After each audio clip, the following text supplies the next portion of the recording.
Do you agree with Jeremy Corbyn that there should be no billionaires in Britain? Posting on Twitter, the Labour leader said this: there are 150 billionaires in the UK, while 14 million people live in poverty. In a fair society, there would be no billionaires and no one would live in poverty.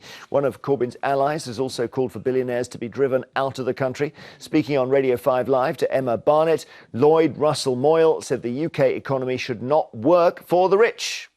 I don't think that anyone in this country should be a billionaire. I think we should have a system where everyone is able to live well and wealthy. So what do you make of that? Do you agree that it's unfair when there are so many people living in poverty? After all, a billionaire is someone with £1,000 million. Or do you think that Britain's billionaires help to provide jobs and opportunities for others? And anyway, how do you stop somebody making the last million that takes them into the billionaire zone? Do you want to get them all out, Ash? Well, look, I think one of the things that we need to draw a distinction between is millionaires and billionaires, because I don't think we can fully compute just how big the difference is. So if you earned £1 every 10 seconds, it would take you about 4 months to become a millionaire.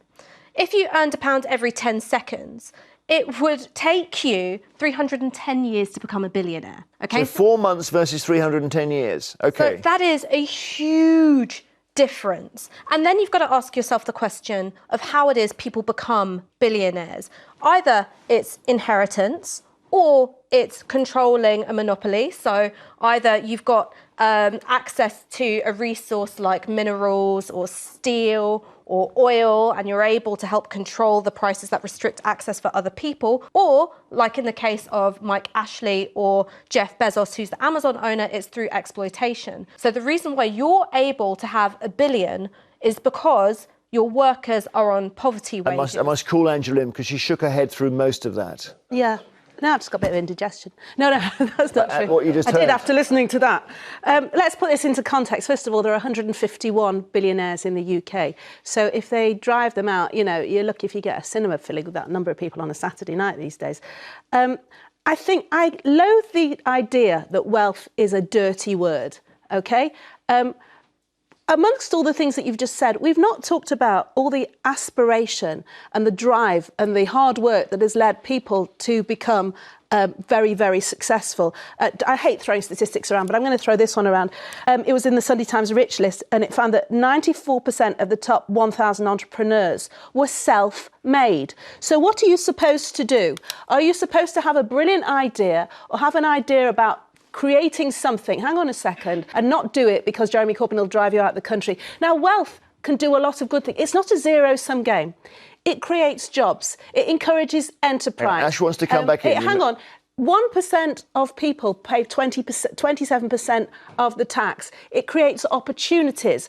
And this flight of capitalism will just take investment elsewhere. So there won't be jobs for people. And that doesn't mean that you can interrupt, Ash. You're allowed to. Okay. So let's talk about let's talk about the kind of jobs that are created. Because Mike Ashley Sports Direct forces its workers to work in disgusting conditions. There was a woman who was forced to give birth in a toilet and then go straight back to work afterwards. She was so scared of losing her job. I don't know if you've spoken to many people who work in Amazon warehouses, but I have. I've heard about the fact that they can't even take a toilet break without being in fear of losing their jobs. And that is the sort of working condition which creates Jeff Bezos' wealth. Anthony wants to get in. I'm wondering where, Anthony, poverty and wealth. What if everything you're saying, Ash, is absolutely correct, except for one thing, which is that banning the billionaires, if such a thing can even be done, which I don't think it can be, will not make any difference to the way that the people you are describing are being exploited.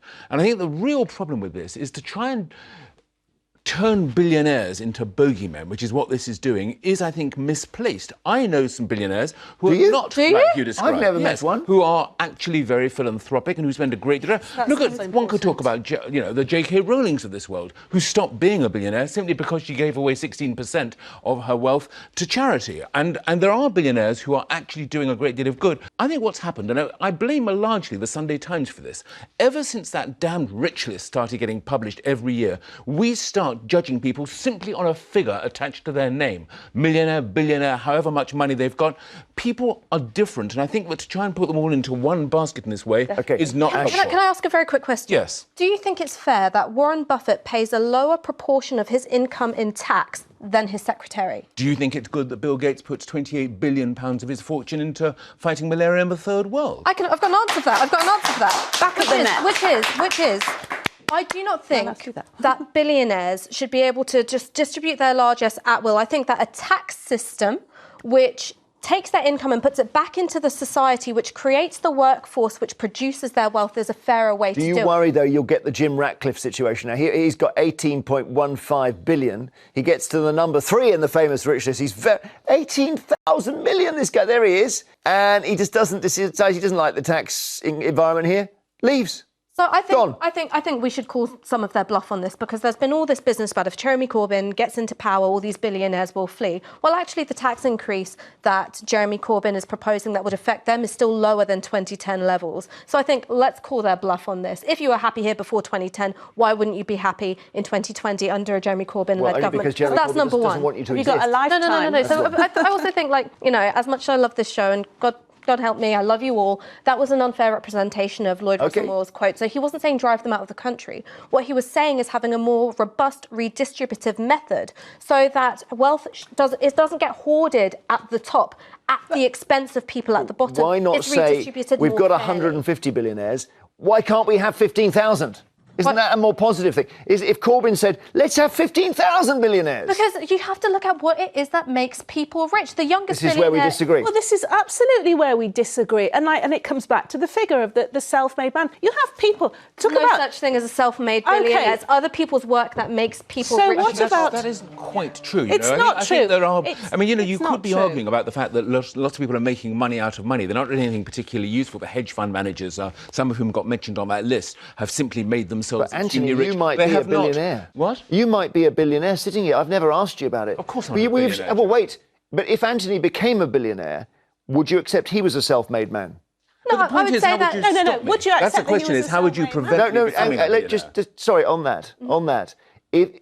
Surely, the J.K. Rowling's been mentioned. Someone who writes isn't exploiting, for example. So one of the things I would say is, well, your work being published requires other workers, right? Does it not? So one's wealth is always exists in relation to other people's work. OK, so the books... Well, you could argue, actually, the other way around, actually, that my books give people jobs. It's not demand workers. Pleasure.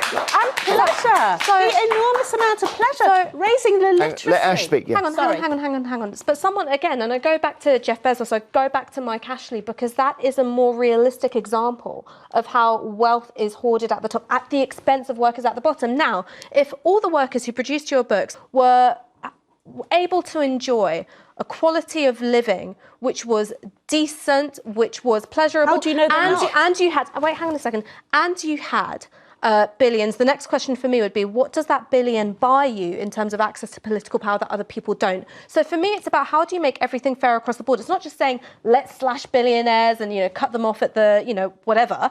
It's about saying, OK, well, one, let's make it more difficult for them to hide their money in offshore accounts. So we know that it is going back into the economy. Angela, you're not... That this your argument have on our political system. OK, the pro-billionaire argument is not helped by the fact that some of them seem to be quite unpleasant. And you know who I'm talking about here. Exactly who you're talking about. But wealth is neutral. It's like when people blame technology. It's what you do with it and how you spend it. Well, lack of wealth is not neutral. Pardon? Lack of wealth is not neutral. No, it's not. But it's not a zero-sum game. It's like saying because private medicine exists and some people use it, is that to the detriment of the NHS? It actually is. Well, some people would argue they're relieving the waiting list. No. I listened to you, Ash, at length. All I would say is that I hate the way that there is a suggestion that there is entitlement. I've interviewed over the years everybody from Holocaust survivors, immigrants to this country, people who've come from very difficult, straitened circumstances and have built up huge businesses from pure endeavour, or in Anthony's case, not suggesting you're a billionaire, from pure talent, which gives a lot of joy. And why do we have to knuckle everybody and instigate this flight of capitalism just because we have this idea that wealth is a dirty thing? We've got it. We've run on, but we've got it from all sides here.